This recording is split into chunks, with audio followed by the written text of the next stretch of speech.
د رمضان المبارک مسائل شروع پای کې چې په څه خبرو سره روژه ماتېږي څه معمولي خبرې پکې تېرې شوې. اتمه نمبر مسله پکې دا ده که یو کس په خوله کې دوکاڼې راجمع کړي او بیا یې تېرې کړي نو روژه پرې نه ماتېږي. یو کس په خوله کې دوکاڼې راجمع کړي او تېرې کړي یا یې چې دی پوزه چې دی ځان طرف کړه برېکې پرې راټیټ کړه نو روژه پرې نه ماتېږي. روژه ورسره نه ماتېږي. او دا کشان یو بنده چې دی هغه په پېشمني کې نسوار واچوي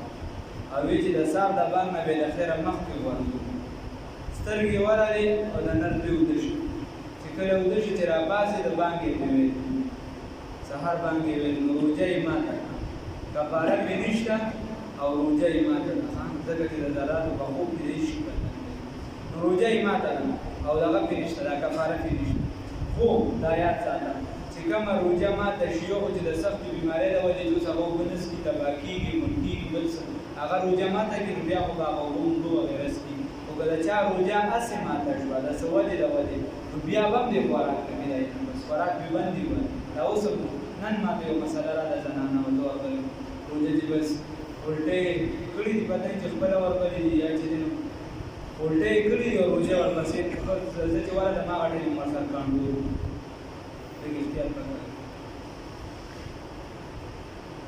یو بنده خوله کې اوبه اچولې او خوله یې کنګالوله روژه یاده وه د اختیار یې یو څاڅ کې اوبه تېرې شوې روژه ماته شوه قضا پرې واجب ده کفاره پرې نشته. ما تاسو یو خبره کړې وه پرون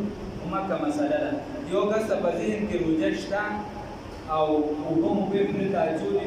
خو په خطا سره اوبه تېرې شوې نو روژه یې ماته ده کفاره پرې نشته. او یو کس ته په ذهن کې د سره روژه نشته دلته دا یاد دی په تصور کې نشته چې زما کنې روژه ده دا د روژې میاشت ده او اوبې بیا دلې کېږي او جګ اوس کوي بیا پرې قضا نشته بس بیا یې روژه برقرار ده. او که یو کس ته ذهن کېږي او په خطا یې اوبه تېرې شوې نو بیا یې روژه ماتېږي. دوه مسلې شوې. درېیمه دا ده که قصدن یې اوبه وڅښلې نو بیا پرې قضا هم ده او کفاره هم ده. یو بنده بې اختیاره الټۍ وکړي کې یې وشوې نو روژه یې شوې ده نه ماتېږي. که لږې الټۍ شوي او کړې البته که ده په خپل اختیار په ډکه خوله کې وکړي الټۍ وکړي خوله کې یې ګوته ووهله مسواک یې پکې ووهه باڼه یې په خوله کې ووهله نو ځان له یې په زور کې راوسته یعنې په خپل اختیار یې الټۍ وکړي نو که په ډکه خوله وشوي نو دا روژه ماته ده او که په ډکه خوله نو روژه ماته نه ده. یو کس دی هغه بې اختیاره الټۍ راغلې ده ونه کړې ده قصدن نه کړي بس الټۍ راغلې او ده راویښتې نو که په ډکه خوله وي که په تشه خوله وي روژه یې نه ماتېږي. خو یو کس قصدن ځان له الټۍ راوستي قصدن یې راوستي نو که په ډکه خوله وي که په تشه وي بیا یې روژه ماتېږي.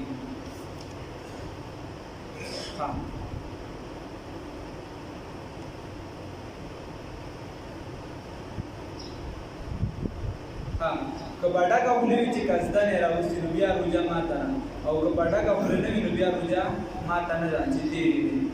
که بنده بې اختیاره په ډکه خوله الټۍ وکړي او د چڼې په مقدار یا د دې نه زیات یې قصدن تېرې کړي نو روژه یې ماته بې اختیاره الټۍ راغلې ده نه وې راوسته خو ده قصدن بیا تېرې کړي معمولي هم تېرې کړي نو روژه یې ماته. او که واپس یې قصدن تېرې نه کړي هسې په خپله تېرې شو رالې مالدې زه یو نیم ټیم تراوي اوبه راشي دې ځای پورې وغیره په خپله تېرې شي په خپله لاړې بیا یې روژه ماته نه ده ورسره چې بنده اوس دا ډکه خوله څه ته ویلی شي ډکه خوله دې ته ویلی شي